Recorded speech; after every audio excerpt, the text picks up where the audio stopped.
I have picked Ryzen 3 1200 due to the low price it's currently at, and that is still a pretty capable 4-core CPU. Next, I went with the Gigabyte A320 motherboard due to its inexpensive cost, support USB 3.1 and M.2 ports, plus it has expandable for a graphics card all in a tiny ATX format.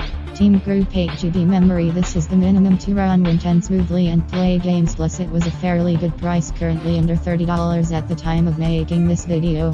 Patriot Scorch 128GB nvme M.2 drive is not the fastest General 3 but will be a whole faster than a SATA 3 SSD and any mechanical drive, great to load your OS on and currently under $25. This 1TB is one of the least expensive ways to store mass amounts of games, videos, and files, and at $28 is a great price in my opinion. The Gigabyte RX570 8GB card. Yes, this is a used item, but at under $90 the performance will still plenty game in 720p/1080p at great resolution. The Thermaltake Smart 600W is one of the cheaper name brand power supply I could find that will provide you with ample power and also support video card or processor upgrade down the road. The AeroCool has RGB and you can see through the side panel.